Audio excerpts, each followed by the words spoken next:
Olá, boa tarde, sejam bem-vindos mais uma vez para essa nossa reflexão. Hoje nós recebemos a nossa queridíssima Carolina von Scharpen, nossa Carol, que vai nos falar sobre um tema muito atual, e é sempre um tema muito atual, né? E é a nossa preparação para a morte, para a nossa desencarnação. Não só a nossa, né? Mas a morte, que é uma coisa que acontece com todo mundo que está vivo, né? Como disse uma pessoa bem sábia, né? A única certeza que nós temos na vida é que um dia o nosso corpo físico vai morrer e nós desencarnaremos. Então, nós gostaríamos de dar umas boas-vindas a Carol e a todos vocês que estão conosco aqui, tanto no Zoom quanto no Facebook. E eu vou começar fazendo a nossa oração de abertura e convidando a todos, né, para fazer essa reflexão íntima, olhar para dentro, para o nosso interior, que é o nosso verdadeiro reino, né? Então vamos elevar o nosso pensamento a Deus. Louvado seja Deus, sua infinita misericórdia e bondade. Pai de amor, de luz, de compaixão. Agradecemos, Pai, o dom da vida. Agradecemos o nosso livre-arbítrio. Agradecemos a bênção da reencarnação. Nós agradecemos a presença de nossos benfeitores espirituais em nossas vidas, nos auxiliando, nos amparando, nos reconfortando, nos instruindo, nos orientando, em especial dos nossos guias espirituais, pelo seu compromisso de longo prazo, pelo amor e carinho que dedicam a nós. Nós pedimos a todos os benfeitores que nos inspirem, que nos auxiliem na reflexão de hoje e que nós possamos sair daqui dessa reflexão com o coração pleno de amor e carinho, tranquilidade. Graças a Deus. Carol, antes da gente passar para a apresentação propriamente dita, eu estou sabendo que você tem um livrinho, assim, ou chamar um livrinho, né? Você tem um livro que é um xodó seu. Fala pra gente desse livro. Aliás, eu sei que são dois, né? Bom, eu trouxe dois livros hoje para a gente poder trazer para a gente conversar. Um deles é o Jesus no Lar, que ele tem várias histórias bem interessantes das passagens da vida de Jesus e várias mensagens que a gente pode usar para reflexão todos os dias, ou no Evangelho, ou naqueles momentos que a gente está precisando de um apoio, né? Ou através da oração, querer abrir uma mensagem para poder refletir sobre ele. Então, eu diria que esse livro é um livro muito interessante para a gente poder ter em casa, né? Para estudo, né? Não só para estudar mesmo, para a gente poder tomar o tempo e se dedicar a refletir sobre as mensagens que tem nele. E o outro livro que eu trouxe aqui é o Livro dos Espíritos, né? Que, na verdade, é a nossa base, né? A gente tem as perguntas e respostas, as perguntas que foi feita por Kardec aos espíritos, aos benfeitores, todas as respostas que eles nos deram. E, novamente, essa edição aqui é a edição histórica da FEB, de 160 anos de publicação do Livro dos Espíritos, né? E o que eu diria é que esse livro também é um livro de cabeceira. A gente não deve nunca pensar assim, eu li uma vez e já deu, já vou para outro livro. Esse livro é um livro interessante para a gente estudar, né? A gente ter em casa, refletir, ler uma questão, refletir sobre essa questão, né? O ideal, acho que seria interessante a gente ter uma questão por dia, né? Para a gente poder ponderar naquela questão e trazer para a reflexão do dia a dia. Isso nos auxilia muito, a gente poder sedimentar o conceito, trazer para a prática no dia a dia. Se você me permite, para quem não conhece o Livro dos Espíritos, o Livro dos Espíritos é a pedra fundamental do Espiritismo. E ele é dividido em 4 partes. Isso é muito interessante porque a base, né, da filosofia espírita é dividida em 5 livros, que é o Livro dos Espíritos e mais 4. Então, a primeira parte do Livro dos Espíritos, ela fala da origem das coisas, e ela foi desenvolvida posteriormente no livro chamado A Gênese. A segunda parte fala do mundo espírita, do mundo dos espíritos, e fala tanto do espírito imortal que nós somos, como da comunicação entre o mundo espiritual e o mundo material, e foi desenvolvido posteriormente no Livro dos Médiuns. A terceira parte fala das leis morais, que foi o ensino moral do Cristo, e foi desenvolvido no outro livro, que é o Evangelho segundo o Espiritismo, que ficou sendo o terceiro livro a ser publicado, é o livro central do Pentateuco Espírita. E a quarta parte, ela fala de penas e consolações. Ela fala do que acontece com a alma com o espírito depois da desencarnação e foi desenvolvido posteriormente no livro chamado O Céu e o Inferno. Então, o bacana é que, para quem nunca parou para pensar nisso, o Espiritismo fala de onde viemos, quem nós somos, o que estamos fazendo aqui e o que vai acontecer com a gente quando a gente desencarnar, que é o gancho para a apresentação de hoje. Então, Carol, a palavra é tua. Mais uma vez, seja muito bem-vinda e muitíssimo obrigado por você estar aqui conosco hoje. A sua presença enche o nosso coração de alegria. Obrigada, muito obrigada, Alexandre. Obrigada, Dani. Eu vou dividir a minha tela e eu queria pedir para que vocês confirmem para mim se vocês estão conseguindo ver a minha tela. Dá para ver, gente? Dá para ver. Então tá. Eu vou começar então. Por favor, muito obrigada, tá, pelo convite. É muito bom estar aqui com vocês. É muito bom de poder estar refletindo sobre esse tema. Eu queria pedir para que, se tiver alguma questão, se alguém quiser fazer alguma questão, algum comentário, fique bem à vontade, tá? Esse estudo é para todos nós, é para a gente. E é sempre bom a gente refletir que quando a gente prepara um estudo, os benfeitores, eles estão sempre nos inspirando, mas na hora podem surgir outras questões que são importantes da gente poder estar abordando. Então, vamos deixar bem flexível, fiquem bem à vontade para fazer algum comentário, alguma pergunta, tá certo? Então tá, para começar, eu trouxe alguns dados aqui do World Health Organization, que é muito interessante para a gente poder começar falando sobre educação para a morte, e a gente trazer para o contexto atual, né, de como que a gente está no momento, passando por uma epidemia, né, todo mundo, uma pandemia, né, pensando no impacto que essa pandemia está tendo na saúde mental das pessoas. E no site do World Health Organization, da Organização Mundial de Saúde, se fala de que uma de cada 4 pessoas vai ser afetada por problemas mentais ao longo da vida. E que desde o Covid, olha que interessante, no lado direito a gente tem esses dados aqui, desde o Covid, né, 24% das pessoas que foram entrevistadas pela World Health Organization nos Estados Unidos e no Reino Unido disseram que estão sofrendo de problemas mentais, problemas de saúde mental, 24%. 55% têm achado muito desafiador a falta de contato físico com outras pessoas. Então, veja, quando a gente fala sobre educação para a morte, é muito interessante a gente levar sempre o contexto atual para reflexão e lembrar que nós, que estamos estudando Espiritismo, né, a gente está aqui, na verdade, sendo convidado a dar o grande testemunho de tudo que a gente tem estudado até então, né, e que nós vamos ser realmente testados nesse momento, né, nas nossas dificuldades, naqueles pontos que são mais desafiadores para nós. Isso é muito individual. Eu vejo que interessante aqui do lado esquerdo, 30% das pessoas que trabalham no Reino Unido, né, falando no Reino Unido no momento, que foram os dados que eu consegui pegar, eles estão dizendo que foram afetados por estresse nos últimos 12 meses no trabalho, em função de tudo que a gente está passando, né? E que nos Estados Unidos e no Reino Unido foi detectado que o número de pessoas que cometem suicídio está chegando ao torno de 800 mil por ano. Então, de novo, se a gente for pensar que nós estamos estudando Espiritismo, nós temos também a responsabilidade de trazer luz para onde a gente se encontra, né? E, na verdade, assim, no início a gente estava falando sobre o livro Jesus no Lar, e esse livro, Jesus no Lar, Jesus mesmo comenta com a gente na casa de Simão Pedro, e ele fala da importância da gente trazer a luz para qualquer lugar, para qualquer momento que a gente se encontre, para qualquer conversa que a gente tenha com as pessoas, e da importância da gente trazer alegria, entusiasmo em tudo que a gente faz. Então, nós vemos que esse momento nós estamos realmente sendo testados, todos nós, né? De alguma forma ou de outra.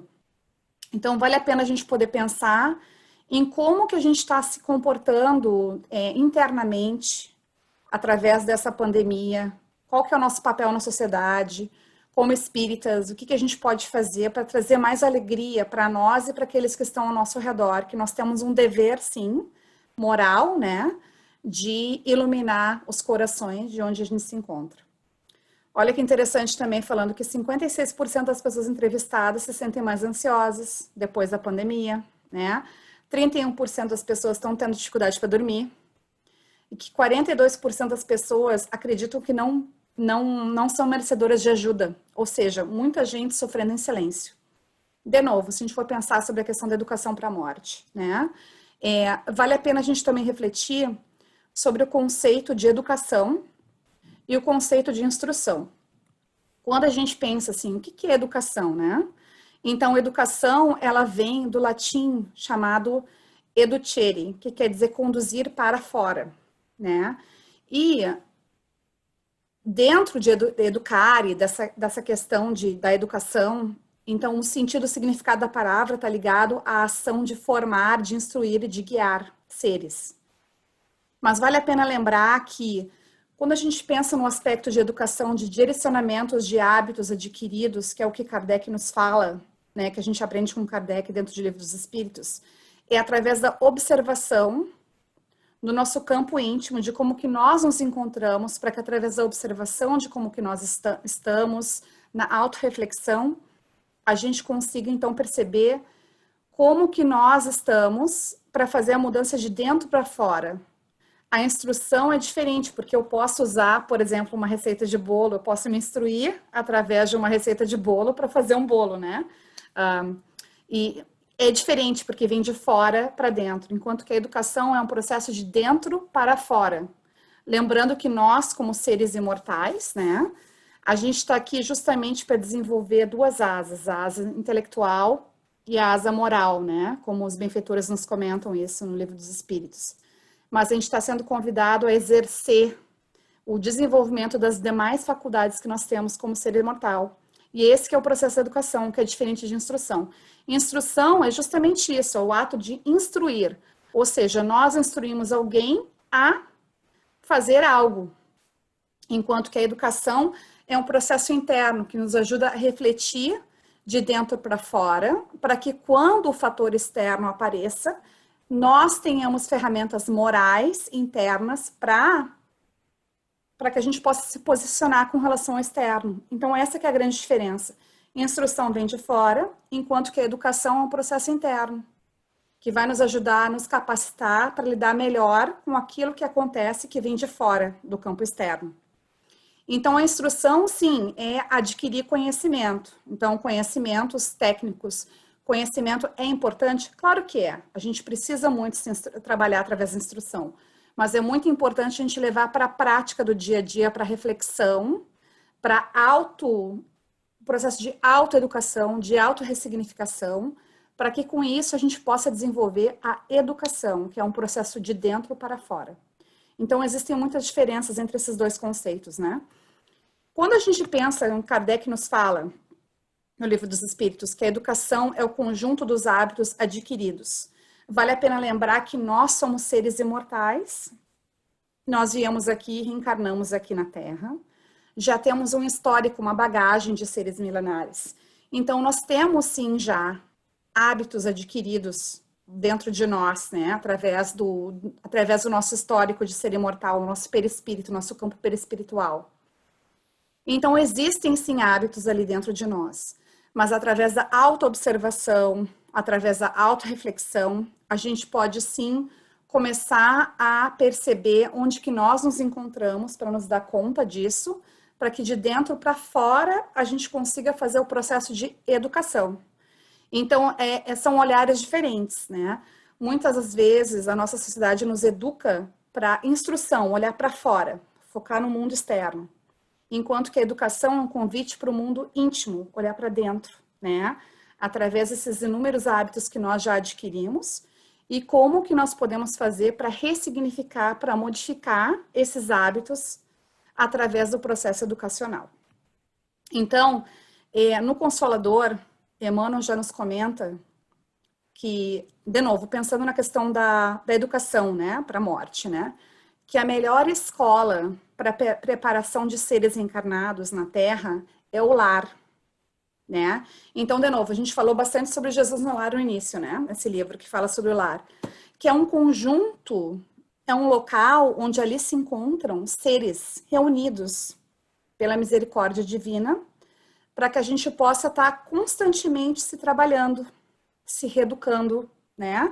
E que é através desse lar, né, que é ali que a gente consegue, então, receber as bases do sentimento e do caráter. Por quê? O caráter, como nós comentamos anteriormente, né, então, a forma como eu ajo e a forma como eu sinto o sentimento, né? E através desse ambiente, dessas criaturas ali reencarnadas naquele modelo familiar, nós estamos sempre nos testando. E Emmanuel também coloca para a gente os estabelecimentos. Dá para ver direitinho aqui, por sinal, Alexandre, desculpa perguntar aí que eu não tô. Vocês conseguem ler direito os. Tá ótimo, para mim tá ótimo, Carol. Tá, só para confirmar, porque eu tenho a telinha aqui com as carinhas de vocês. Eu só queria ter certeza que vocês estão conseguindo ver bem. Então, assim, ó, então a gente vê bem que os estabelecimentos de ensino do mundo, né? É justamente isso. Existem, sim, a questão da instrução que é muito forte no nosso mundo materialista, né? É muito importante a gente pensar nisso também. A gente vive num mundo muito materialista ainda. E a gente está tendo a bênção, a misericórdia de estar passando por essa pandemia que está nos ajudando a verificar o foco, né? Onde que é mais importante para mim botar o meu foco, né? Dentro de casa. Nós somos, então, colocados dentro de casa, trancados dentro de casa, né? Estamos todos trancados dentro de casa. Por que será? Que é um convite a refletir onde estão as minhas prioridades, como que eu posso fazer, o que eu posso fazer para valorizar essa chance que eu tenho hoje, como é que eu posso investir o melhor no meu tempo. Anteriormente, todo mundo reclamava, não tenho tempo para estudar, não tenho tempo para fazer palestra, não tenho tempo para participar de grupo. Olha só, agora todo mundo no Zoom, estudando junto, né? Tem acesso a milhares de estudos online, estudos que tipo, Alberto Almeida, Divaldo Franco, todos os dias dando palestra para a gente pela internet, né? A gente está aqui junto.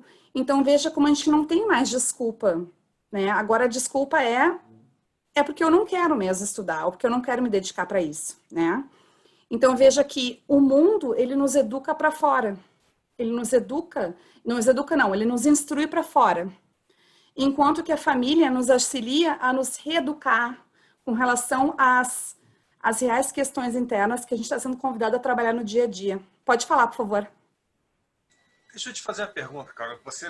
Talvez você, não sei se eu vou cortar aí ou se eu vou antecipar alguma coisa, mas você agora está falando da questão do contexto familiar e da importância da família para a educação daquele espírito que está começando a sua reencarnação, né? Agora nós estamos passando por um processo de transição planetária no qual espíritos mais adiantados do que nós estão reencarnando aqui na Terra, nas nossas famílias. Mas muitos desses espíritos, eles são espíritos ligeiramente mais adiantados do que nós e vêm nos auxiliar nesse processo. Isso significa que a gente não tem que dar nenhum ensino a eles, já vêm prontos? Como é que funciona isso? Essa pergunta é muito interessante. Vamos sempre nos lembrar que se o espírito reencarnou aqui na Terra, algum aprendizado tem para ele estar aqui, né? Aqui na Terra reencarnado. Então, esse é bem interessante que tu falou, Alexandre, porque realmente existe... Isso seria assunto para outra palestra, para ser bem sincera, porque não tem a gente falar sobre as questões das as famílias invertidas, né? Que a gente estuda muito na psicologia infantil, os modelos familiares diferentes, modelos tóxicos, modelos invertidos, né? Isso aí a gente teria que ter outro horário para reflexão. Mas se o ser se encontra reencarnado naquela base, naquela família, existe um motivo, né? E existe também, dentro da constelação familiar, a gente também precisa refletir sobre a questão do respeito àqueles que vieram antes de nós, né? Então, se a gente se encontra ali reencarnado, naquele modelo, naquele lar, mesmo que seja um ser que ele, digamos, que ele seja mais evoluído, digamos, do que os pais, né? Ele ainda precisa condizer com aquele modelo familiar, né? E aí que tá, hoje em dia, o que se percebe muito é que existem, sim, muitas crianças que são mais ligadas, né, do 220, que já estão mais alertas para o coletivo, para a questão da ecologia, para a própria questão do vegetarianismo, né, que está muito em voga agora com as crianças, né? E muitos pais se deslumbram com isso, né? e acabam até passando a mão na cabeça dessas crianças, e é justamente o contrário, né? Na verdade, a gente deveria fazer o contrário, deveria estar ainda mais alerta para que a gente possa sedimentar e auxiliar esse ser a se posicionar de uma forma mais equilibrada, né? Dentro do coletivo. Não sei se te ajudou, mas a gente pode continuar depois com essa reflexão. Mas acho que a gente poderia falar sobre isso num outro dia, sobre os modelos de família invertida, porque quando o modelo de família invertida, que a gente diz na psicologia, é quando os filhos eles têm mais poder do que os pais. Os filhos é que mandam dentro de casa. Bom, então, obrigado por ter aceito o convite. Já estamos, só falta a gente marcar a data, então, do retorno da Carol. Tá certo. Bom, vamos continuar então. Então, assim, ó, a gente pensa no lar, sim, é essa primeira escola. Então, voltando àquilo que o Alexandre tinha comentado com a gente, os pais são os primeiros professores desses seres, né? E que o primeiro dia da vida de reencarnado é o primeiro dia de aula daquela criança, né? Daquele filho. Agora, o que pode acontecer com a gente, né? Assim, que está aqui adulto agora, né? Que talvez não teve acesso a pais espíritas, e mesmo se tivesse, será que teve esse modelo dentro de casa ou não? A questão é a seguinte, quando nós estamos aqui reencarnados, nós agora na posição de adultos, nós somos os nossos pais, né? Nós estamos então sendo convidados a atuar como os nossos pais, né? E Emmanuel nos comenta, né, no livro Vida e Sexo, que então é muito importante a gente identificar no lar a escola viva da alma. Então, refletindo sobre a morte, né? Estamos aqui passando por um momento muito sério na pandemia, muitas pessoas passando por dificuldades com relação à questão da morte.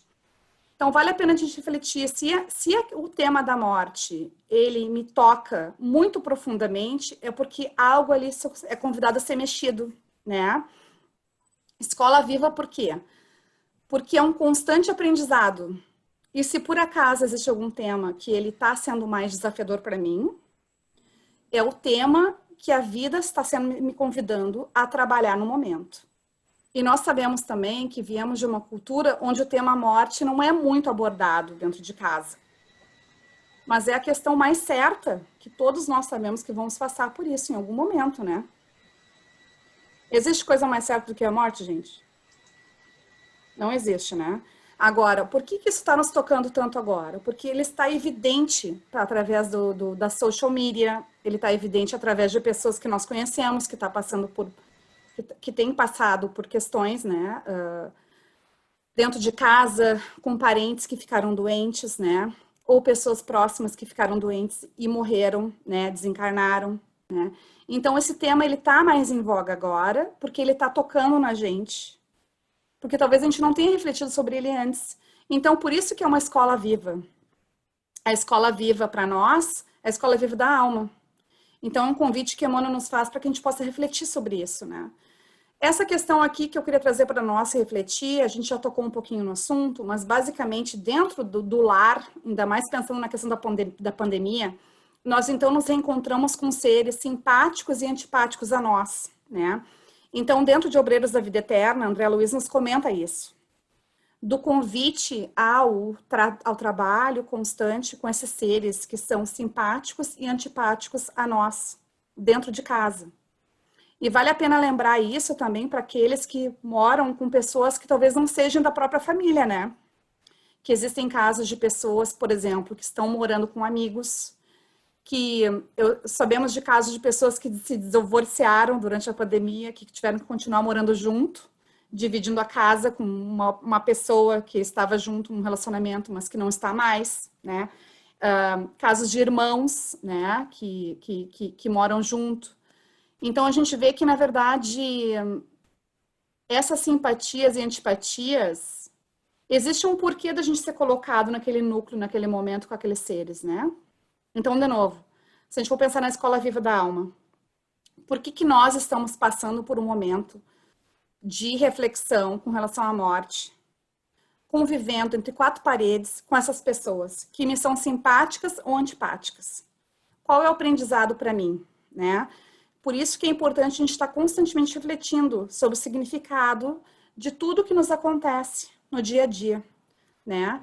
E a gente vê também em Consolador a importância que Emmanuel nos fala sobre a iluminação da consciência da criatura, né?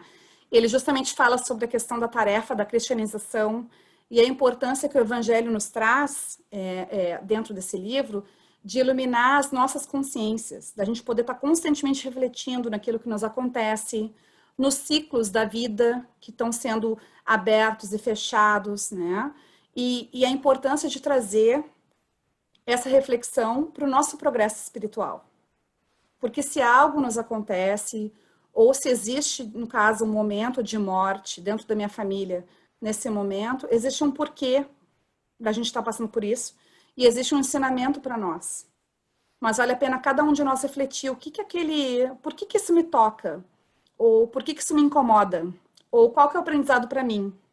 Digamos que nós sabemos de uma pessoa que tenha morrido perto de nós, uma pessoa bem próxima a nós, ou mesmo uma pessoa, um vizinho, uma pessoa que não seja tão próxima a nós. Mas se aquilo me toca, é meu material para reflexão, né? E é isso que Emmanuel nos traz dentro do Consolador. Então, como é que a gente pode trabalhar, né? Como é que a gente pode nos autoeducar para a morte?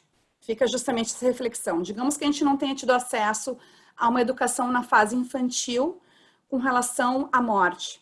Mas agora, nós adultos, como que a gente pode nos auxiliar, nos reeducar, né? Nos educar para esse conceito da morte? Então, de novo, se a gente trouxer para reflexão que nós somos seres, nós somos seres trinos, né? É o ser imortal, nós espíritos imortais, nós fazemos a utilização de um corpo físico e a conexão desse corpo físico ao espírito imortal é feita através do perispírito, que é o nosso modelo organizador biológico, o nosso corpo perispiritual. É ali que se encontra gravado todo o nosso histórico de ser imortal. Então, quando nós falamos anteriormente, né, da questão da reeducação dos hábitos adquiridos, todos os hábitos que nós adquirimos até então como ser imortal se encontram gravados no nosso perispírito, né?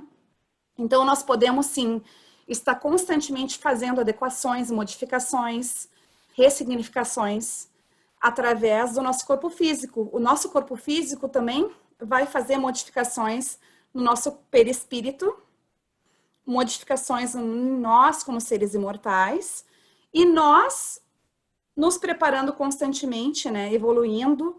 Quando nós voltarmos para o mundo espiritual, quando a gente for reencarnar de novo, a gente vai se utilizar de um novo corpo. Todo aquele histórico, todo aquele processo, aquele aprendizado, ele vai se encontrar impregnado no nosso perispírito, que vai auxiliar a moldar o próximo corpo físico. Então, é um processo constante que a gente faz, né, de evolução. Então, vale a pena a gente lembrar que a gente tem, sim, muito tempo para trabalhar o nosso processo de reeducação. Então, não é porque a gente tem, sei lá, 80 anos hoje que a gente não vai poder nos modificar, muito pelo contrário, né? Nós somos seres imortais. Vale a pena a gente pensar nisso. Então, não interessa se a gente começou como criança, na fase infantil, nessa encarnação, ou se nós começamos agora como adultos. Mais importante é que nós estamos fazendo o nosso processo de autoeducação agora, né? Esse que é o convite da pandemia. É o agora, trabalhar na reeducação agora. Carol? Então, veja que a diferença entre Carol, morte... desculpa. Oi? A Sim. Tânia está querendo fazer uma pergunta, mas a voz dela está baixinha.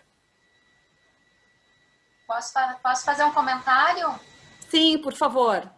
Naquele slide, né, quando tu falou que não importa se a gente tenha 80 anos né, a gente sempre pode recomeçar.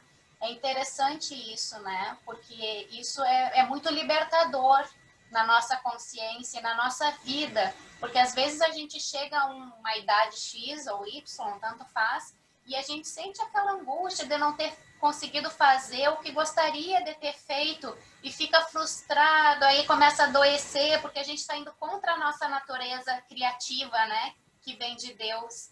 E tendo essa consciência de que a gente sempre pode recomeçar e fazer um novo começo, como diz o Chico, né? Então, fazer um novo fim, aliás. Então, isso é muito consolador, como tu estava comentando antes. Só isso que eu queria comentar. Obrigada. Obrigada, não, com certeza. Deixa eu aproveitar a pausa e fazer um comentário. Quer dizer, é um comentário que vem em seguida de uma pergunta. Então, você comentou que toda a nossa história fica arquivada no nosso perispírito. Na verdade, essa história, então, ela deve estar arquivada desde que a gente foi criado, né? Desde o nosso primeiro dia como espíritos imortais, a nossa história deve estar toda lá. Por que eu não lembro? Boa pergunta. Por misericórdia divina, né? Imagina se a gente lembrasse de tudo que a gente fez, de todas as peripécias eu não ia gostar de me lembrar, não. A gente, na verdade, pelas nossas tendências, a gente mais ou menos tem uma noção, né? Por onde que a gente andou, né? Se eu tenho uma tendência à negatividade, se eu tenho a tendência ao poder, né? Se eu tenho a tendência a querer esquivar, né, de pagar alguma coisa aqui, alguma coisa ali, né, então a gente pode ver que a gente tem, se a gente tem a tendência à própria sexolatria, né, a pornografia, né, então a gente precisa refletir sobre isso, né, é muito importante a gente ver da onde que a gente veio, para nos ajudar a nos perceber, mas sendo muito bondosos conosco mesmo, né, e é por bondade divina, por misericórdia divina que a gente não tem. A gente tem, na verdade, o esquecimento temporário do passado, né? E isso está muito bem colocadinho para a gente dentro do livro Missionários da Luz. A gente pode ver muitas informações sobre isso. Também é tema para a gente poder falar outro dia, mas André Luiz nos fala bastante sobre os processos de reencarnação, o processo de esquecimento temporário do passado, o processo de redução do perispírito, como que é feito isso, né, pelos benfeitores espirituais, né? Não é algo que acontece do dia para a noite, eles colocam que é um processo, assim como leva 9 meses para o zigoto se formar e se transformar, né, no feto e no bebê, existe todo um processo de redução perispiritual, né, do ser, para que ele possa, no caso, reencarnar, né, no corpo físico. Então, é bem interessante que a gente tenha isso, né? É uma bênção muito grande, né? A gente vai pensando quantas bênçãos a gente tem, né? Pelas nossas tendências. E como é que a gente pode pensar nas nossas tendências, né? Se nós nos pensarmos hoje, 20 anos atrás, se a gente for pensar nessa mesma reencarnação aqui, como que nós nos encontramos há 20 anos atrás, provavelmente a gente vai poder perceber que a gente já melhorou um pouquinho, né? Tipo assim... né?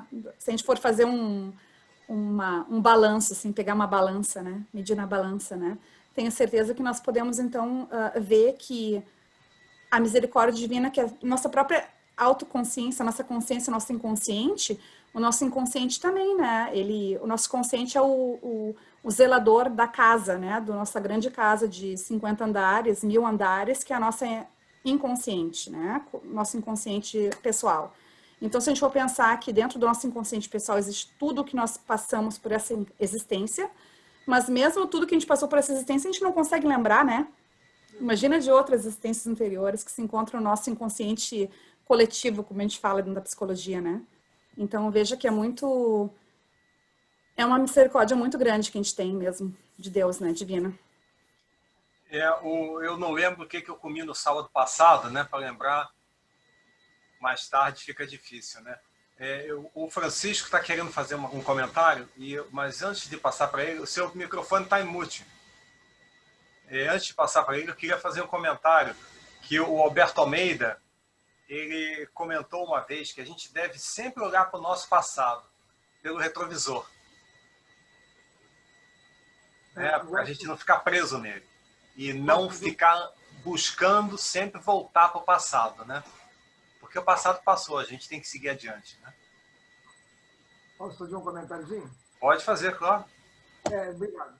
Veja bem, voltando rapidinho ao que você tinha falado, Carolina, e que o Alexandre também tinha falado no início, eu tentei até levantar o dedo, não consegui, era o seguinte, a respeito do problema, somente da família que você tinha falado e da vinda dos filhos em relação aos pais. Eu acho o seguinte, que não é necessariamente que esses filhos tenham de uma forma mais evoluída espiritualmente ou não. Eles poderão vir de uma forma mais evoluída que a gente, segundo eu entendi, inclusive lendo pelo nosso lar. Então, veja bem, o que acontece? Eu acho que eles podem vir de uma forma mais evoluída ou menos evoluída. Eles podem vir para nos ensinar ou para aprender com a gente. Então, veja bem, é sempre uma transição, é uma reposição. Até porque, eu até escrevi aqui, o que acontece sobre simpatias e antipatias. Essas simpatias e antipatias podem vir, inclusive, de vidas anteriores. E que agora, nessa vida, eles vêm para quê? Resgatar justamente esses problemas, essas diferenças, essas antipatias, os males até que nós pudermos ter feito a eles em outras vidas, ou eles a nós, e agora é uma situação para nos resgatarmos. Eu acho que é uma possibilidade que Deus está colocando, que a gente se encontre para que haja não só entre irmãos e irmãos, mas irmãos, pais, filhos, sobrinhos, tios, avós, que haja realmente que há uma correlação, evidentemente, para que nessa reencarnação haja a possibilidade de resgate daquilo que nós deixamos de fazer, ou que eles deixaram de fazer, ou até que tenham feito de uma forma traumática contra a gente, de uma forma de que podem ter sido nossos inimigos, podem ter sido pai e mãe, mulher e marido, que um traiu o outro, enfim, seja o que for. Mas não necessariamente seres mais evoluídos, até pelo contrário, pode ser até menos evoluídos que precisem do nosso apoio nessa reencarnação. Não é? Então, eu entendo que todo ente familiar que se encontra nessa reencarnação tem uma razão de ser. E essa razão de ser visando sempre o resgate. O resgate de alguma coisa, tanto você tem que resgatar para você mesmo aquilo que você fez, não só em relação aos entes familiares, mas para com terceiros que não têm nada a ver com entes familiares, mas também com os entes familiares. Né? Eu acho que a razão de ser da reencarnação sempre é o quê? O resgate para aprimorar o nosso espírito. E se nós não nos resgatarmos daquelas que nós fizemos em vidas passadas, evidentemente nós estaremos nunca dando um passo para frente. Podemos até dar passo para trás, dependendo daquilo que a gente se propõe antes da reencarnação fazer e que a gente concretiza na reencarnação. Não só entre os entes familiares, seja eles de que nível seja, de que grau, não importa, mas também, ou com terceiros, mas de uma forma geral. Então, eu acho que eles podem ser mesmo nível espiritual que a gente, superiores ou inferiores. Isso aí, eu acho que não é relevante. O relevante é que a gente tente realmente fazer um acoplamento, fazer um resgate de uma forma familiar, da mesma forma que a gente vai procurar fazer para nossa vida para acontecer. Obrigado pelo seu comentário. Muito obrigado. Agora vamos deixar a Carol seguir, por favor, porque a gente está correndo com o tempo. Desculpe, Carol. Obrigada, Francisco. Obrigada pelo comentário. Então, a questão da diferença entre morrer e desligar, né? Quando a gente fala do desligamento, né? Tem o Livro dos Espíritos, né? No Livro dos Espíritos tem uma parte do Livro dos Espíritos que nós trouxemos aqui, que é justamente o capítulo 3, dentro do capítulo 3, não vai dar para ver, a questão 149, que fala sobre isso. Então, o que acontece com a alma, né? No momento da morte física? Essa foi a questão que Kardec perguntou para os espíritos. E eles respondem que ele volta, então, a ser espírito, que ele volta ao mundo dos espíritos, de onde ele se aparta momentaneamente. Ou seja, ele se separou momentaneamente. Nós somos seres espirituais. Nós estamos temporariamente encarnados aqui num corpo físico. E a morte, a questão da morte, eles colocam também, que é o desligamento dos órgãos físicos. Isso que é a morte. Agora, o desligamento em si, a desconexão entre o perispírito e o corpo físico, é esse processo de desligamento que a gente comenta aqui. É uma diferença. Morrer é uma coisa, desencarnar é outra. O desencarne em si é esse processo de desconexão do corpo físico com o corpo perispiritual. Então, vale a pena a gente pensar em como que é feito esse processo, né? Porque, na verdade, a morte física, como nós comentamos, é quando há, então, essa cessação, cessa o funcionamento dos órgãos físicos. Mas não necessariamente o momento da morte física vai ser o momento do desencarne espiritual. Porque o desencarne espiritual, ele é um convite ao ser para que o ser se desligue da matéria. E ele é muito mais mental do que próprio físico, né? Porque nós somos seres espirituais. Então, para que eu possa desencarnar, eu preciso, o convite da vida é para que eu possa ir me trabalhando ao longo da vida de uma forma equilibrada e processando a morte que em algum momento vai vir para mim, que em algum momento vai vir para os meus seres queridos, para as pessoas próximas a mim, né? E que a morte do corpo físico vai acontecer, um fenômeno natural, né? E o desencarne em si, o nosso desencarne, ele pode variar. Para algumas pessoas, a gente vê isso bem nas obras, até no Céu e Inferno, é bem interessante, quem puder ler. No Céu e Inferno tem vários estudos de casos de espíritos que Kardec evocou na época, né, na Sociedade Espírita de Paris. Espíritos felizes, espíritos infelizes, espíritos suicidas. E eles falam sobre como que foi o processo de desencarne deles. E cada um teve um processo de desencarne diferente. Olha que interessante, porque dependeu de quê? De como que aquele ser viveu o seu dia a dia enquanto encarnado. Então, o desligamento espiritual é esse processo onde o espírito, ele se afasta do corpo físico, né? Mas a forma, o momento, como que vai ser o processo, vai depender de como que o ser se encontra e como que o ser se trabalha no dia a dia. Então, vale a pena pensar, como que eu trabalho os meus apegos? Como que eu trabalho os compromissos que eu assumi, né, para mim, né? Como que eu trabalho a percepção que eu tenho com relação à morte, né? Como que eu trabalho todas aquelas questões que eu tenho aberto na minha vida, no dia a dia, os meus apegos, né? Muitos de nós apegados a posições, às questões financeiras, materiais, né? Então, como que eu lido com dinheiro no dia a dia? Tudo isso vai refletir o momento do meu desencarne, né? Então, é bem interessante a gente pensar, tem um exemplo aqui, eu gosto muito dos livros de André Luiz, porque eles nos auxiliam a visualizar aquilo que o Livro dos Espíritos nos traz. Então, como foi comentado no início pelo Alexandre, o Livro dos Espíritos, que foi codificado em 1857, tá? Ele aqui, ó, né? Ele é o nosso livro base, né? Então, existem mais de 1000 questões aqui que os benfeitores responderam para Kardec, e que foram catalogadas por Kardec. Então, Kardec está nos dando a informação, a base, mas André Luiz, ele nos traz exemplos práticos de como que a gente pode lidar de uma forma melhor com a vida espiritual na carne, né? Que, na verdade, os benfeitores, eles estão nos trazendo essas informações para que a gente possa refletir no nosso dia a dia, como que eu lido com o processo da morte, como que eu lido com o processo do desencarne coletivo, como que eu lido com o processo da saúde física, né? Saúde ou falta de saúde física. Então, aqui a gente vê no processo no projeto Imagem, existem desenhos que foram feitos, né?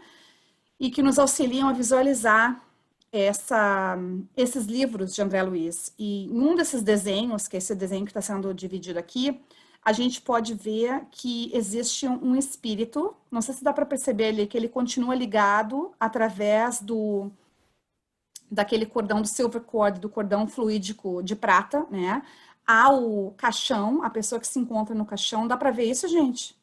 Dá para visualizar isso bem? Tá, obrigada. E a gente vê que esse senhor, ele tá no colo de uma senhora, né?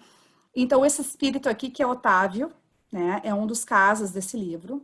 A gente vê que ele estava sendo muito bem assessorado e muito bem auxiliado por um outro espírito, que é a mãe dele que veio auxiliar ele no processo de desligamento. Lembra? O corpo físico, a morte do corpo físico é um processo, é quando cessa o funcionamento dos órgãos físicos. O desencarne é outro processo, é quando ocorre o rompimento entre o corpo físico e o corpo espiritual, o perispírito, né? Então, a gente percebe que ainda não houve o desencarne desse senhor. Então, por quê? Porque ele ainda não estava pronto, ele ainda não tinha condições, os benfeitores não podiam desconectar ainda o corpo físico ao corpo espiritual, ao espírito de Otávio. Por quê? Porque ele precisava de um período maior de conexão com o corpo físico, ele precisava daquele tempo para poder auxiliar a ele ficar melhor preparado para transição entre corpo físico, matéria, e colônia, mundo espiritual, vida no mundo espiritual. Ele que precisava daquele momento de transição. Não eram os benfeitores, né? Era ele que estava necessitando daquele tempo, né? Ainda de conexão entre o corpo físico e o perispírito. E olha que interessante, é que os benfeitores, eles sempre respeitam as nossas opções, as nossas escolhas. Então, eles estavam ali respeitando ele, o momento dele, o processo dele, né? E a gente também percebe, nesse livro, a importância do cuidado que a gente tem que ter com cemitérios, com funerais, né? Os comentários que a gente faz, mesmo comentários de pessoas que já desencarnaram, que a gente não sabe, talvez elas estejam do nosso lado, sem querer assustar ninguém aqui, mas é importante a gente lembrar disso também. Nós somos seres imortais, nos encontramos no corpo físico, né? Talvez não saibamos quem é que esteja do nosso lado. Paulo de Tarso já dizia que existe uma multidão de olhos nos observando o tempo inteiro, né? Então, se a gente for pensar isso, levar isso em conta, o convite que André Luiz nos traz é para que a gente tenha um cuidado ainda maior com os comentários que a gente faça com relação àqueles seres que não se encontram perto da gente no nosso campo físico. Porque aquela pessoa, aquele espírito, ele pode estar do nosso lado, né? Escutando tudo que a gente fala sobre ele, escutando todos os comentários que a gente faz, né? E foi justamente isso que estava acontecendo nesse momento. Na verdade, para esse espírito aqui, para aquele momento, né, Fábio precisava escutar todos os comentários que estavam sendo feitos ali perto dele. Era um momento de, digamos assim, de autopercepção também, porque nós sabemos que essa transição, ela pode ser fácil ou pode não ser fácil, dependendo de como que o ser se trabalhou até aquele momento atual, né? Então, os benfeitores, por misericórdia divina, eles também queriam dar a oportunidade para que ele pudesse aprender através daquela experiência. Olha que interessante, veja como nada na vida ocorre sem que a gente possa tirar algum aprendizado pra gente, né? E aquele momento era para que ele pudesse perceber os comentários das pessoas que estavam sendo feitos sobre ele mesmo dentro do enterro. Para que ele pudesse perceber também como que ele auxiliou a preparar ou não os filhos dele para aquele momento. Como que ele auxiliou a preparar ou não a esposa dele para aquele momento. Os amigos, né? A forma como as pessoas estavam se comportando no enterro, né? Tudo isso era um processo de aprendizado para aquele ser, né? Então, veja como os processos de desencarne são, às vezes, muito mais complexos do que a gente pode imaginar. Mas, de novo, vale a pena a gente refletir que não existe um processo igual ao outro, né? É um processo, como a gente falou, um processo de desencarne, né? E vale a pena refletir também que nesses momentos de Covid, quando a gente percebe que existem casos de morte coletiva acontecendo, a importância da gente fazer bastante oração para essas pessoas, né? As pessoas estão passando por esse momento, a gente não sabe o histórico, como é que o ser se encontra, se o terceiro está aceitando, se ele está se rebelando, se existe apoio espiritual da família ou não. Como a gente comentou antes, né? Os casos que a Organização Mundial de Saúde está comentando para a gente de estresse, de problemas mentais, e muitas pessoas desanimadas e com problemas, né, mentais no momento, em função da falta de Jesus, né, da falta de espiritualidade no dia a dia, da falta de vivência dos seus desapegos, né, no dia a dia. Então, veja como a gente pode, sim, auxiliar muito, né, dentro daquilo que a gente já sabe, né, que é o poder da oração. Então, em função do nosso tempo, eu vou estar dando uma aceleradinha aqui, tá, Alexandre? Me desculpa, mas eu queria focar em algumas coisas aqui pra gente. Então, de novo, as preces pelos espíritos que acabam de deixar a Terra, né? Essa passagem do Evangelho segundo o Espiritismo está muito presente para nós hoje, nesses momentos de pandemia, né? Então, veja como é importante a gente fazer a nossa parte, a gente poder perceber que existem períodos de perturbação que o espírito pode estar passando ali, né? E a gente auxiliando com as preces, né? Não só no momento do enterro em si, mas depois, porque também a gente não sabe quanto tempo vai durar esse período de perturbação. O período de perturbação, quando nós falamos sobre isso, é um período de transição que existe para o ser dentro do quadro de morte física até o desencarne e depois. Esse período de perturbação, ele pode durar, nós não sabemos quanto tempo. Cada um vai ter um período de perturbação específico, né? Para cada ser. Mas ele pode durar. Existem casos de pessoas na literatura espírita que a gente sabe que durou um dia, e existem outros casos que duraram dezenas de anos. Depende de como que o ser se trabalhou até então, né?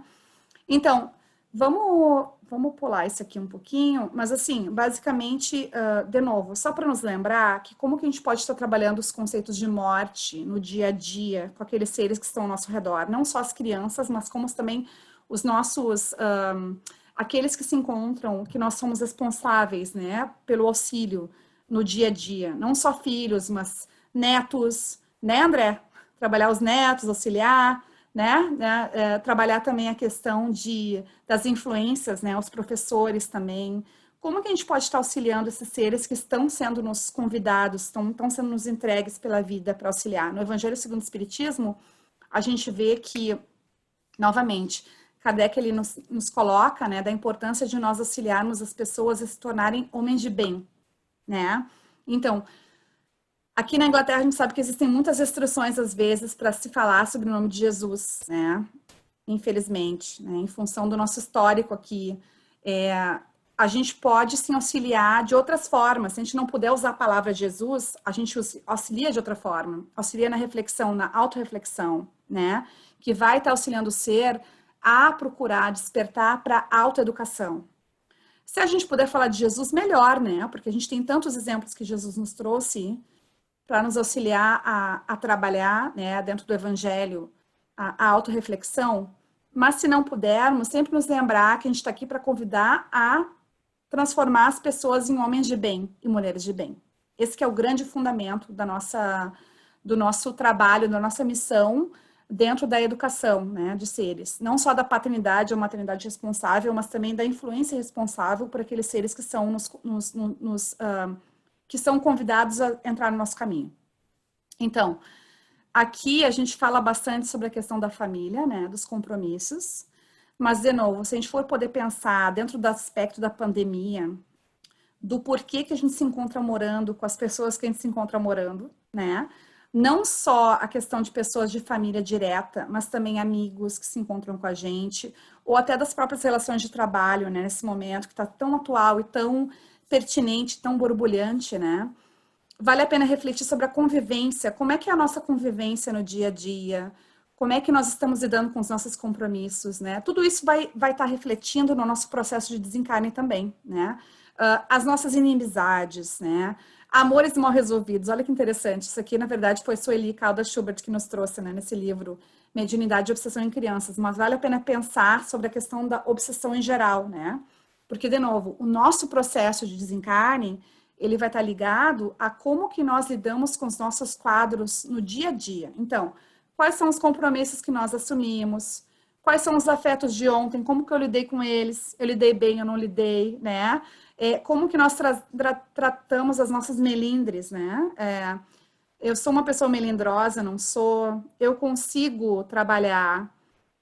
uma coisa muito interessante, eu preciso de receber o perdão de alguém, ou eu preciso oferecer o perdão para alguém, né?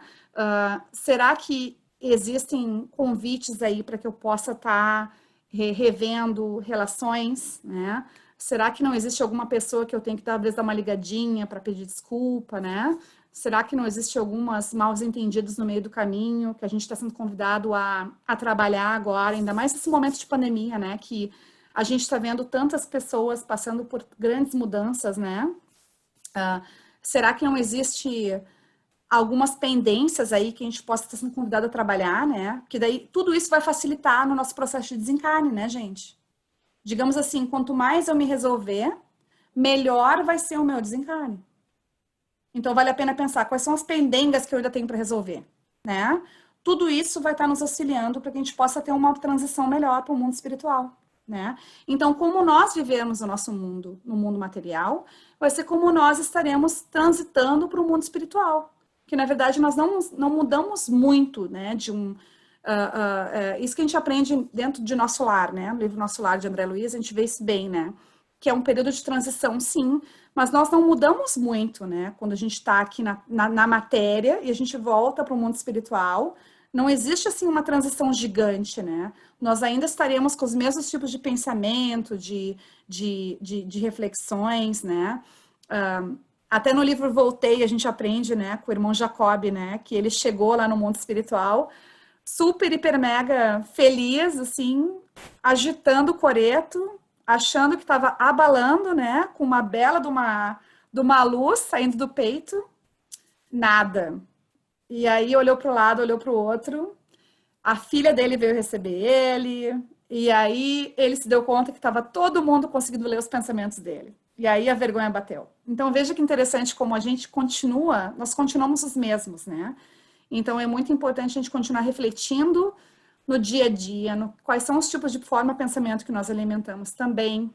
Isso tudo vai ter uma influência muito grande no nosso processo de desencarne, né?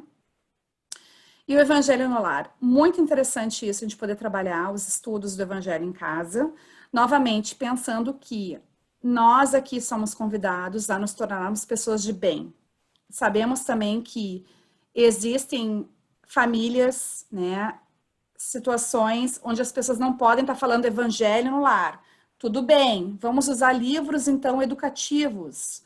Vamos usar livros que falem uma linguagem que possa auxiliar o ser a refletir num melhor tipo de comportamento.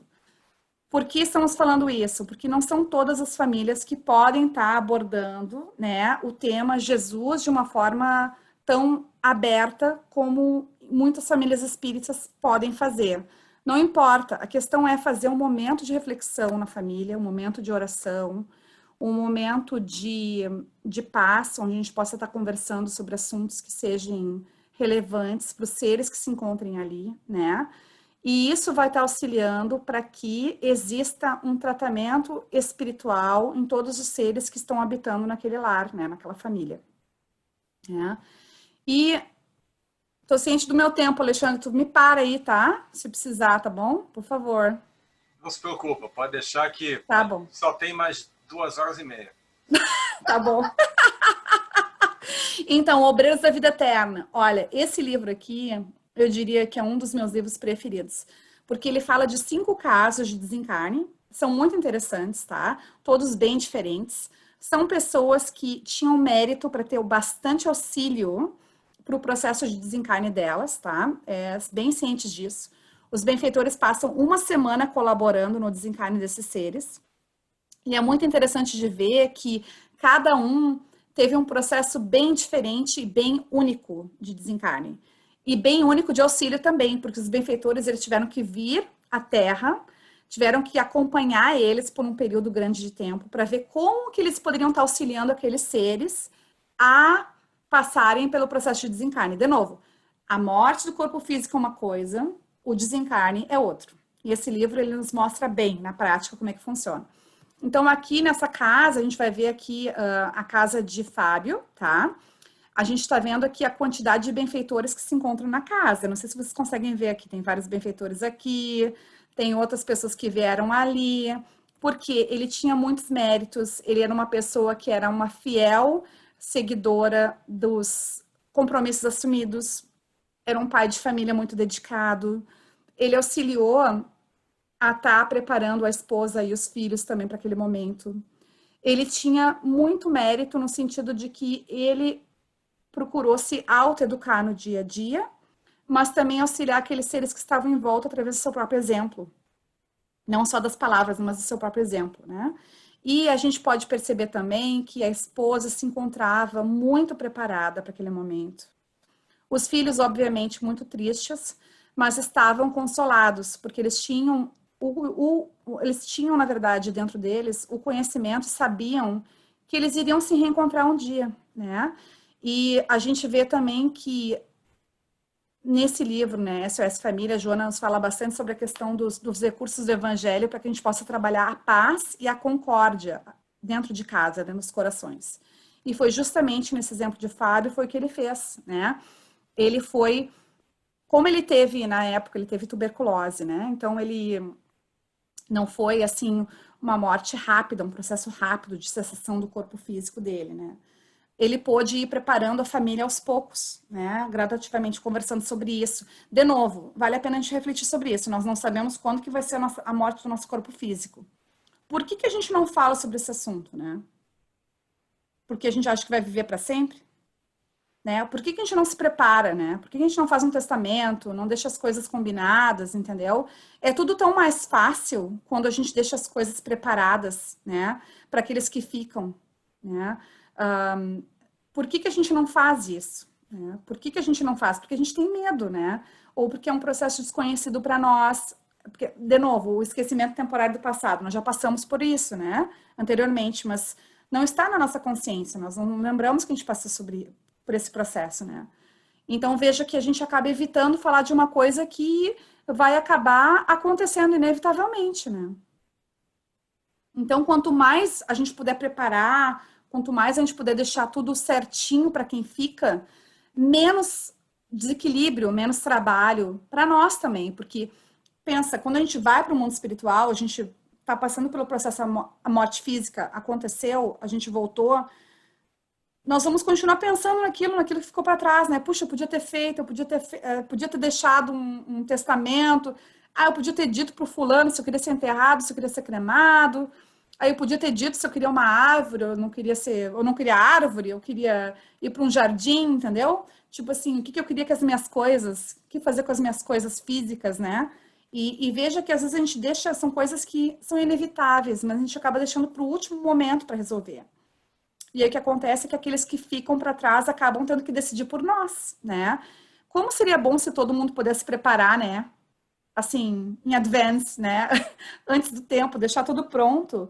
Seria muito melhor para a pessoa, porque ela estaria ciente de que os seus desejos teriam uma chance, os seus pedidos teria uma chance maior dos seus pedidos serem seguidos, né? Não necessariamente vai ser seguido 100%, né? Porque vão ser outras pessoas que vão estar decidindo por nós, mas existe uma chance muito maior dos nossos desejos estarem sendo realizados, atendidos, né?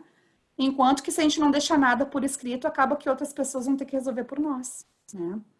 Então foi muito interessante de ver nesse livro que ele preparou os filhos, ele preparou a família, ele falou sobre as músicas para o enterro, ele auxiliou a família a estar percebendo como é que seria, né? Preparou os filhos para poder ajudar a esposa no dia a dia, né? E os amigos, os benfeitores sempre do lado, né? Sempre do lado dele. E, de novo, quando for o nosso momento, os benfeitores vão estar do nosso lado também, né? Essa que é a maior mensagem do livro para nós, que nós percebemos, assim, que os benfeitores, eles estão disponíveis para nos ajudar. Agora a questão é, será que nós estamos disponíveis para escutar eles, né? Para poder perceber a auxílio deles, a influência deles, né? Então, vale a pena a gente refletir nesses livros de André Luiz, né? Aqui a gente pode ver o momento onde ocorre a morte do corpo físico dele. Claro que a esposa ficou triste, né, gente? Chorar é normal. Essa história que me dizem que espírita não chora quando uma pessoa morre, isso é mentira. Já me disseram. Eu ouvi isso, eu me lembro de ter ouvido isso no enterro do meu pai, foi muito interessante, assim. Veio umas pessoas me dizer, mas tu é espírita não chora. Que isso, gente? É uma coisa muito louca a gente poder pensar, a gente colocar as pessoas em quadradinhos, né? A gente precisa chorar, é importante chorar, faz parte do processo de luto, né? Porque se nós não fizermos isso, vai acontecer de ir para baixo do tapete, uma hora vai estourar, vai dar uma depressão, vai dar, sei lá, um ataque cardíaco, entendeu? Um AVC, um aneurisma cerebral. Não sabemos, cada qual vai ter um tipo de reação. Então, claro que ela ficou triste, ela ficou muito triste naquele momento, mas ela ficou mais serena, né? Porque ela tem a certeza de que ele vai continuar vivendo. Até o meu gato veio para cá, desculpa, gente, é um rabo aqui, o rabo do meu gato que veio estudar com a gente aqui também. Então, assim, a gente vê que é muito interessante isso de perceber, né, que ela se encontrava, claro, triste, mas serena, porque sabia que eles iriam se encontrar novamente no mundo espiritual em algum momento, né? E a gente também pode perceber que o convite que o Evangelho nos traz é para que a gente possa estar oferecendo o melhor de alma a alma, né? E quando a gente pensa sobre o livro Família, que é um livro de Emmanuel também, bem pequenininho, não sei se vocês já leram esse livrinho, assim, é um livrinho muito, muito pequenininho, muito simples, assim, em termos de mensagem.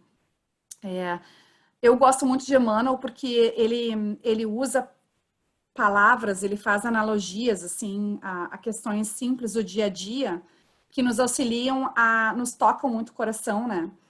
E Jesus também faz isso, né? Ele nos educava através das questões do dia a dia, né? Ele se utilizava das moedas, se utilizava das ovelhas, dos pastores, né? Que eram justamente aqueles símbolos do dia a dia que existia na época para poder auxiliar a gente a refletir, né? No real, na real mensagem que ele estava querendo passar, né? E então, Emmanuel, ele nos traz isso, da importância de nós trabalharmos o sacrifício e a nossa abnegação. O que a gente pode entender por sacrifício, né? Aí que tá. Quando a gente pensa na palavra sacrifício, a gente vê que dentro do Evangelho nos traz a questão do sacrifício dos interesses pessoais, né? Então, o que aquilo me toca? O que me dói, né? Qual que é o aprendizado ali? O que me traz para que eu possa estar refletindo o que eu preciso sacrificar naquele momento, né? Dentro daquele aprendizado, dentro daquele conceito, né? E muitas das vezes isso, de novo, é muito pessoal, né? Dentro do lar pode ser o próprio silêncio, né? Eu sacrifico a minha necessidade de ter que ter tempo com a razão, né? Pode ser a questão do sacrifício da minha vontade, né? Então, assim, não é a minha vontade que prevalece, mas é o melhor para o coletivo, né? Então, existem muitas questões ali no dia a dia que essa pandemia está nos convidando a refletir, né? Isso tudo vai ter um impacto no nosso desencarne, porque se eu trabalho hoje o sacrifício com relação aos meus interesses pessoais, eu vou estar pensando no coletivo, eu vou estar trabalhando naturalmente o exercício eu vou estar exercitando a minha abnegação, né? Então veja como espíritos imortais, quando a gente começa a trabalhar uma questão, a gente está automaticamente trabalhando inúmeras questões ao mesmo tempo, né?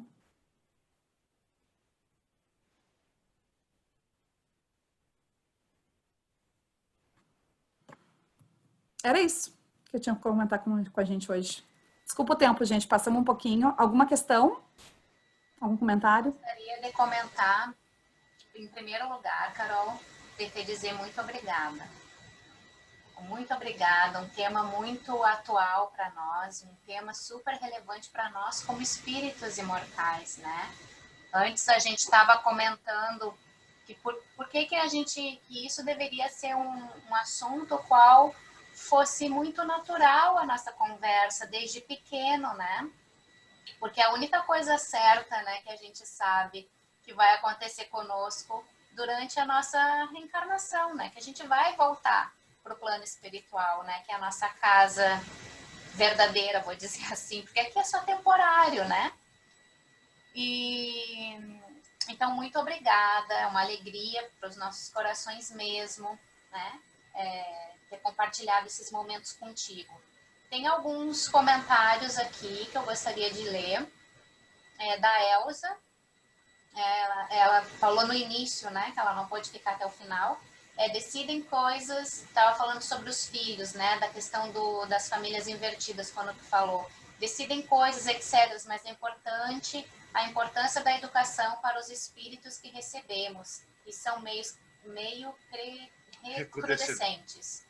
Né? Depois ela fala que ela não poderia permanecer no estudo em função de um outro appointment que ela tem.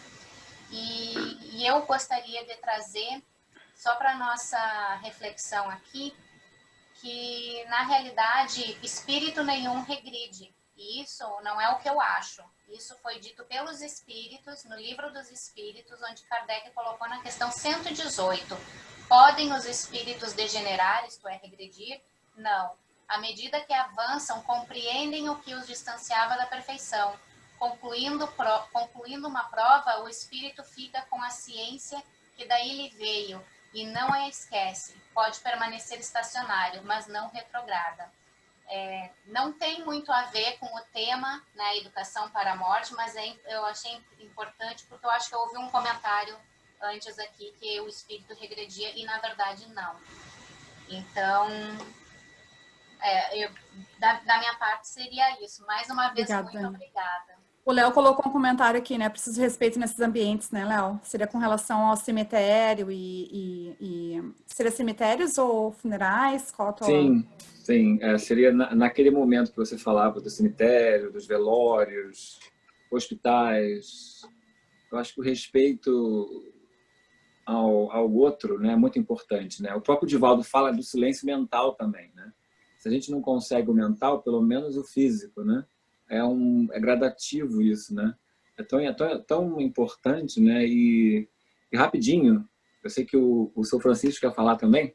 É interessante que a doutora Elizabeth Kubler-Ross, a Carol conhece bem ela, né? Que eu adoro ela também, e ela fala interessante na pesquisa dela, que não foi uma pesquisa religiosa, né?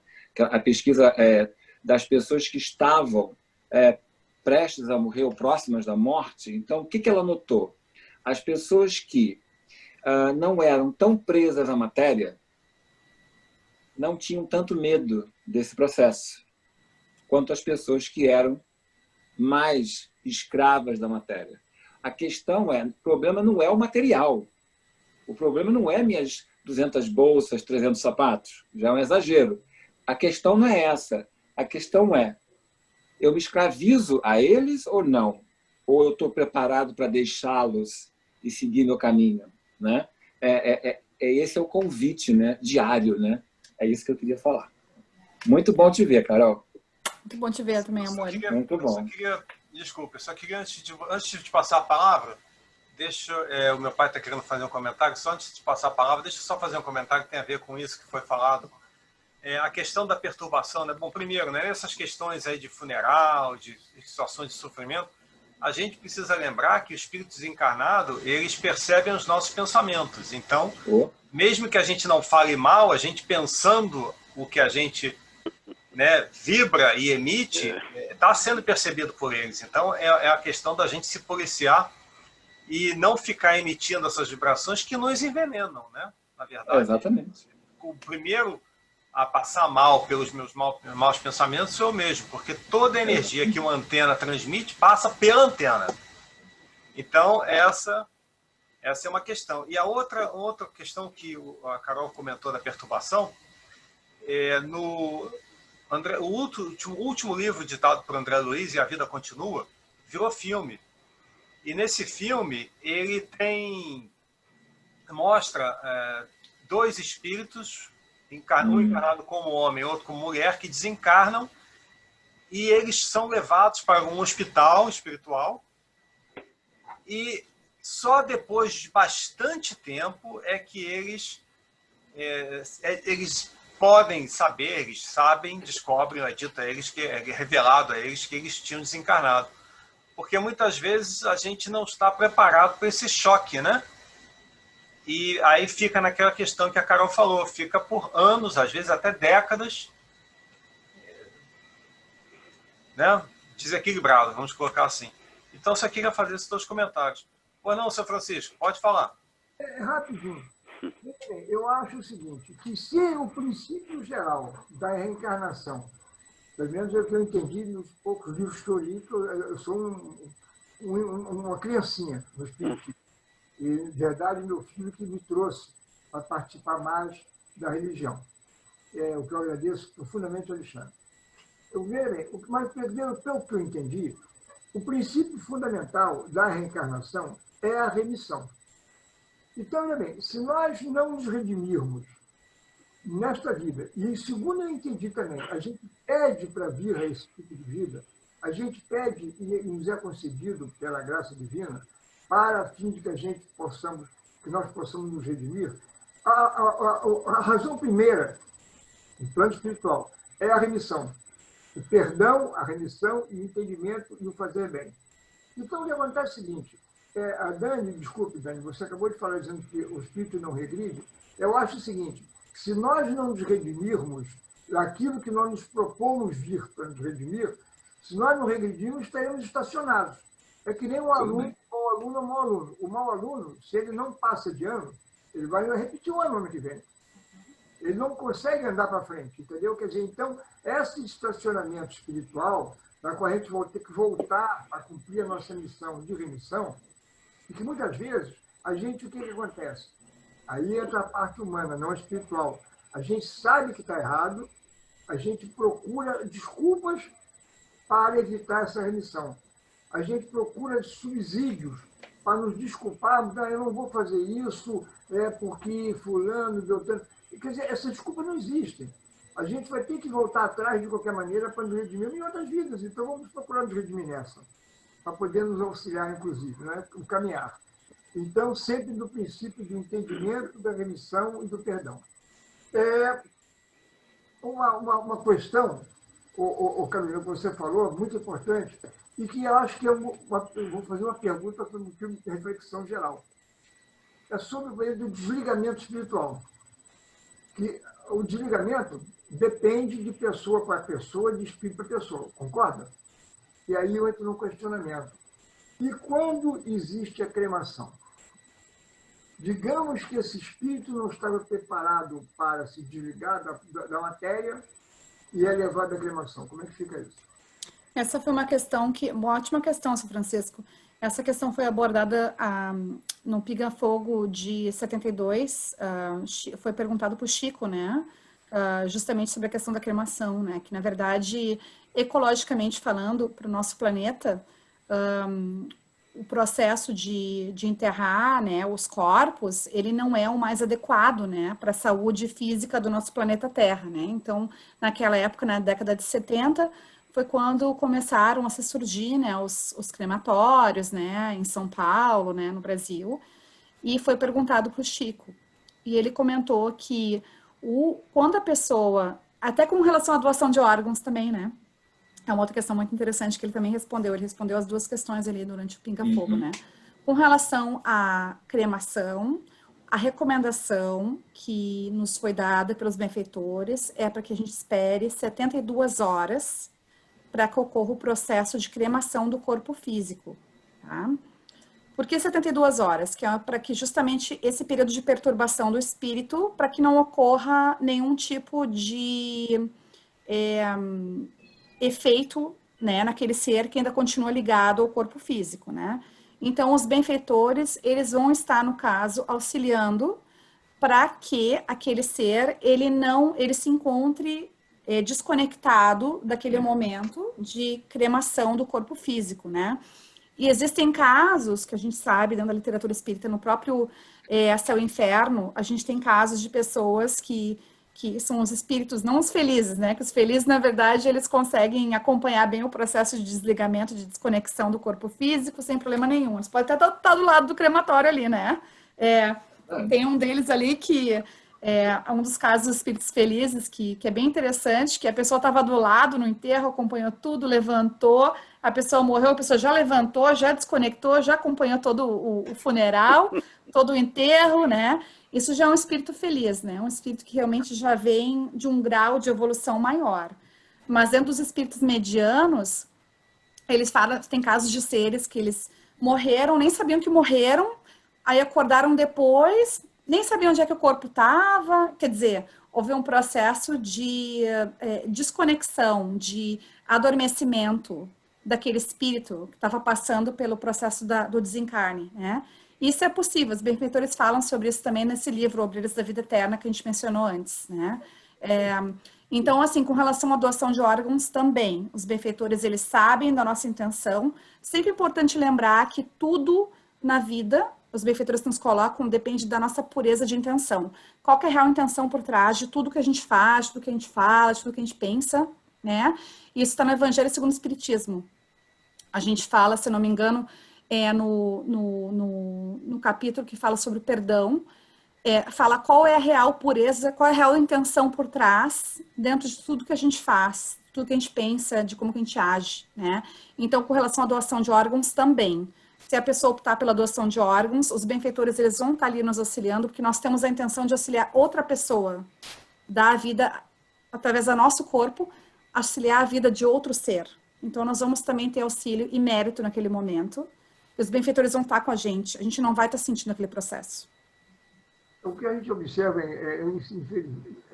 contra isso que você está dizendo, quer dizer, contra esse princípio que você está dizendo que deveria ser adotado, o que a gente observa no Brasil, pelo menos, é o seguinte: normalmente as cremações são feitas em 24 horas. Em menos de 48 horas, o corpo está sendo queimado, a não ser que seja uma morte daquela que não se tem mais razão de ser, que vai ter que fazer uma biópsia e tal, uma necrópsia e tal. Então, veja bem, aí é o meu questionamento. Agora mesmo eu perdi, há 15 dias atrás, um contador do escritório nosso, que é um amigo de 40 anos, que faleceu uma hemorragia brutal, deve ter tido aneurisma na aorta, ele faleceu por hemorragia, e ele não estava preparado para isso, nem na vida prática, que nem você falou. Eu vou ter um trabalho tremendo para poder levantar tudo aquilo que ele tem de haveres e tal, através do computador dele, mas isso é outra história. Então, é bem o seguinte: em 24 horas ele foi cremado, como aqui a maioria das vezes. Esse ano vai morrer. Então, morre, é liberado o corpo, é velado por horas, poucas horas, 3, 4 horas, na mais de 1h da tarde, por aí meio-dia, está cremado. Quer dizer, às vezes até, talvez menos de 24 horas do dia haver falecido. Aí é que esse questionamento meu. Nesse acontecimento, que não é praxe aqui no Rio, no Brasil, isso, cremar muito menos de 48 horas. Então, veja bem. Eu posso fazer um comentário em cima disso, Carol? Só terminando. Esse espírito que não tinha se desligado, porque ninguém vai prever esse tempo de desligamento, que nem a Carolina muito bem falou, é imprevisível para nós humanos, para nós encarnados, digamos assim. Saber o tempo necessário de desligamento de cada um, que cada um é cada um, também precisa do seu tempo. Se essa parte, o ser cremado, não era o tempo dele. Deixa eu fazer uma interrupção rapidamente, só porque a Carolina ela tem compromisso e ela não pode ficar aqui muito tempo também. Então, só com relação a essa questão, a gente tem que lembrar o seguinte: primeiro que nós temos em volta de nós uma multidão de testemunhas que são os espíritos desencarnados que estão conosco, né? E os nossos benfeitores, mesmo que muitas vezes eles não tenham uma atuação ativa no nosso dia a dia, por causa das nossas escolhas, eles estão sempre próximos, em especial nossos guias espirituais. Então, não há desencarnação que não esteja sob o controle da espiritualidade. Ninguém desencarna sem que não haja uma previsão e uma permissão de Deus. Não cai um fio de cabelo da nossa cabeça sem a permissão de Deus. Então, os benfeitores, que são os mensageiros de Deus, os intermediários entre nós e o divino, eles sabem o que está acontecendo. E se, no caso que acontece, se eles já sabem que culturalmente no Brasil, por causa da questão do calor, da cultura e por aí vai, a cremação pode acontecer em 24 horas, o que eles vão fazer é, por misericórdia divina, independente do estado em que o espírito desencarnante se encontra, eles vão dar um jeito de protegê-lo dessa experiência, a não ser que seja educativo para o espírito enfrentar essa situação. Então, aqueles espíritos do céu e inferno que podem, digamos, né, foram queimados numa fogueira e sentiram o corpo queimando, isso era educativo para eles. Aqueles espíritos que foram lá no circo romano, né, em Roma, aqueles espíritos que foram levados por Nero para o circo, para serem queimados em fogueiras e todo mundo vendo, como a gente tem o exemplo da Lívia, né? Aqueles espíritos já foram desconectados, desencarnados do corpo físico antes da fogueira ser acesa, porque o testemunho deles era de tanto valor que eles não precisavam passar pelo sofrimento de sentir o corpo sendo queimado. Então, cada situação é uma situação, mas acima de tudo, nós temos que lembrar que a misericórdia divina não nos abandona nunca. Então, eu penso nisso, não. Porque é o seguinte: esses foram queimados, Joana d'Arc, por exemplo, era uma missão deles. Eles tinham que passar por aquilo para poder até... Porque Joana d'Arc sentiu. E muitos daqueles que foram queimados, meu filho, na época da Inquisição, seja o que for, eles evidentemente sentiram o fogo, pegando fogo, queimando, aquela dor enorme da queimação. Exatamente, dependendo da necessidade de educação de cada espírito. Mas a gente vamos deixar essa discussão para depois, porque a Carol tem que ir embora. Então, Carol, vamos ficar por aqui. Muito obrigado. Pode tirar o seu microfone de mute, porque nós temos um pedido final para fazer para você, Carol. A nossa prece, Carol. Você é o nosso convidado, quem conduz a reflexão é conduzido para fazer a prece, que dá uma variedade. Então, se você não se incomodar, você podia fazer a prece de encerramento. Não me incomodo, não. Só ia comentar que hoje tem um livro muito bom do seu Francisco Lea, que é o livro Transição Planetária. É muito interessante, livro de Manuel Filomeno de Miranda, que ele fala bastante sobre isso também, os desencarnes coletivos, todo o auxílio da espiritualidade, como é que eles auxiliam, né, a resgatar os espíritos, que até aqueles que talvez, assim, que a gente sabe que nenhuma folha cai, né, sem a autorização do pai, e eles falam bastante sobre como é que eles se planejam para auxiliar cada ser, né, dentro do seu processo de desencarne individual. Então, só deixando essa última referência aí. Então, vamos fazer a nossa oração, então.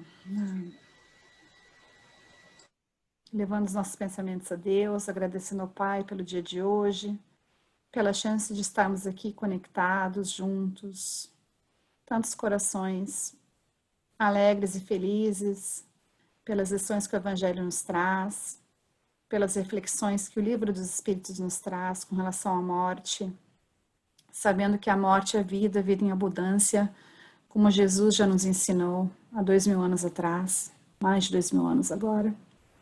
Obrigada, Pai, pelo dia de hoje, pela chance que temos de estar aqui estudando nesse sábado de luz.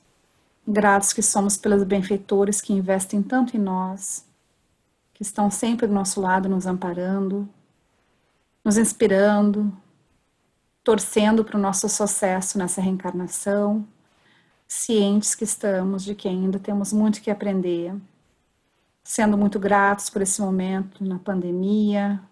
Estamos aqui conectados através do Zoom.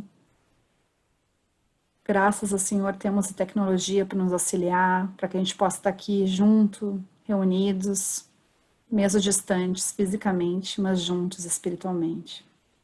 Pedimos, Senhor, abençoa aqueles seres que não estão passando por um momento fácil nesse momento, os irmãos em desequilíbrio, aqueles outros que sofrem nesse instante através dos males físicos, dos males mentais.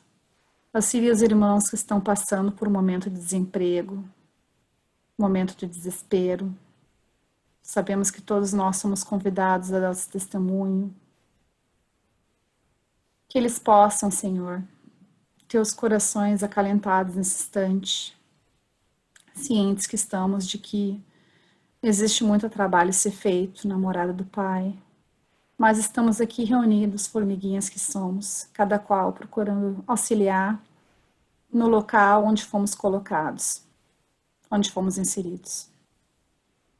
Obrigada novamente por essa oportunidade, por todos que aqui vieram estudar conosco, encarnados e desencarnados. E pedimos a permissão para terminar esse estudo de hoje, que assim seja, Senhor, graças a Deus.